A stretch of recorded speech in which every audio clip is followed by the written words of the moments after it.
Hi, welcome to This Week in Ames. I'm Susan Guiazza. On today's show, we visit the Ames water plant.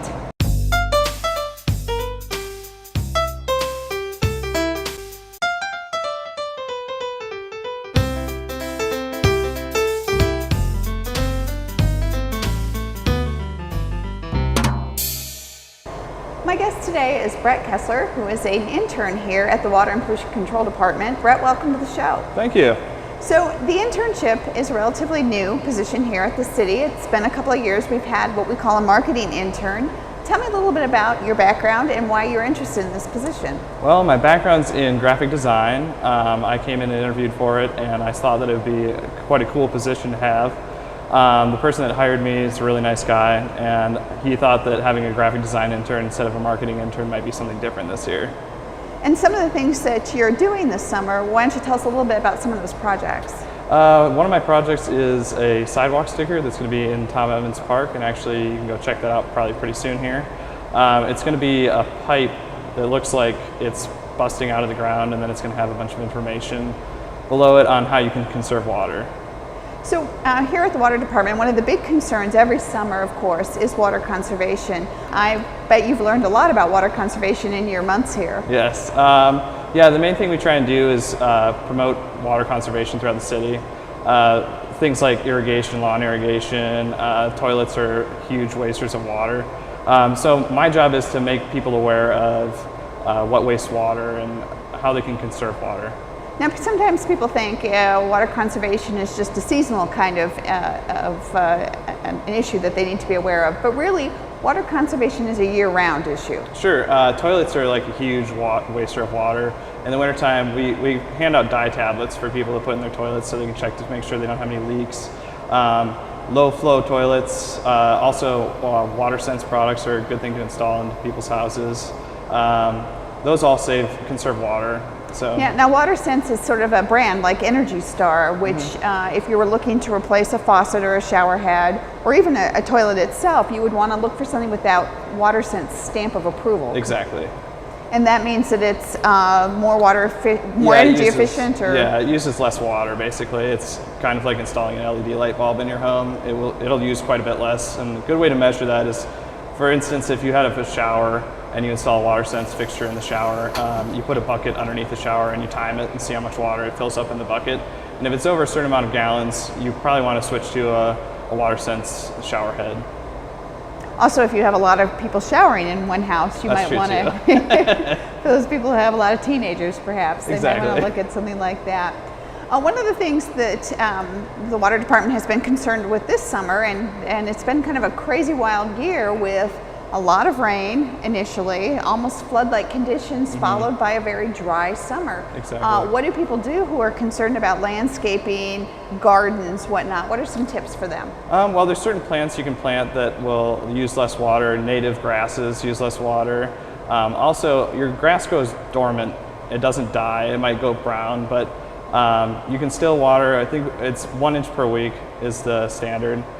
Even in drought, your lawn will still survive. It'll just look brown. So. And when you walk around and you see people, here's the things that I see that I wonder, should they be doing this? People who water at noon? Yeah, no, that's a bad idea. Okay. Morning time's the best time to water your lawn. That's because of evaporation on your yard.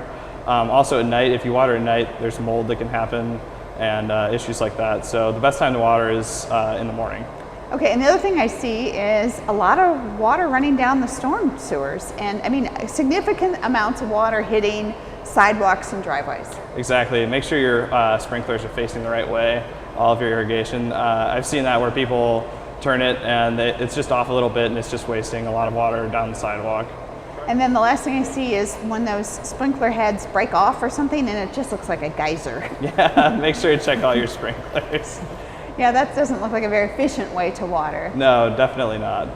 So we get through, let's say we'll get through the fall and it gets cold again. What are those other things? You said you're looking at toilets, drips, faucet drips? Yeah, faucet drips, anything with a leak. Basically, if your water bill goes up for some unknown reason, you want to make sure you don't have any leaks in your house. things like that you want to make sure you're checking out regularly. And then I know one thing that we always try to remind our residents of is that when it gets colder and perhaps they're going away for the holidays, remember those pipes. Yeah, the pipes freeze. Yeah. You want to make sure to leave doors open if it gets below a certain temperature in your house. Yeah, so don't turn the heat off when you're leaving. No, you that want to would be a make bad sure idea. those pipes. And boy, that is really something to come home to. That will Yeah. make a difference in your water bill. Yeah, that's true. So, is your internship continual, or how long will you be with us? Well, I will be here until spring next year, so hopefully I'll have some other projects up and running that the public can come see. I've made some water coolers for certain races that I go out to. We actually have a water trailer that we take out to races and events and hand out water to the public. So I built some water coolers for that have like an infographic. The water trailer is a really visible part of what we do here at the water department, and that is especially configured so it has spigots where people can get themselves a drink of water. Mm-hmm. Really a fun thing. How do you decide what events to go to, and where have you been this summer? This summer we've been to, you put me on the spot now. We've been several to events. several events. Hope Run for Hospice, Midnight Madness, things like that. Usually they're races, but we've also been to the 4th of July parade. And you were at the band shell this summer as well. Yep. So these really big community-minded events, it would not at all be uncommon to see that big water trailer, and you can see I can imagine the look of it right now, the big shooting water faucet. Yes, and everyone come up and say hi, get free water. We're friendly here at the water plant. So. That's great. So again, water conservation, kind of your focus. Yep. And if people want more information on water conservation, where do you usually direct them? Well, our Facebook page is a great page. I update that every day with some sort of water conservation fact. Also, the Water Sense page, the EPA. Those are all great tools to go look at. And you can go to our City of Ames website and look at cityofames.org/water, and you'll get a lot of information and tips there as well. Yep. Well, Brett, I know you're busy. Thank you for stopping by. Thank you. Well, as summer winds to a close, you might be looking for things to do or activities for your children or yourself. Remember that the Ames Parks and Recreation guides were delivered in the mail recently, but if you didn't get one in the mail, you can always check out our Ames Park and Recreation offerings online. You can also register online for classes or by phone or stop into the community center. Look for that again at cityofames.org. Also remember, you'll see the City of Ames participating this month in Welcome Fest. August 28th, we'll be at the Memorial Union to welcome Iowa State University students back to Ames. Well, that's our show for today. Thanks for watching, and tune in next week for This Week in Ames.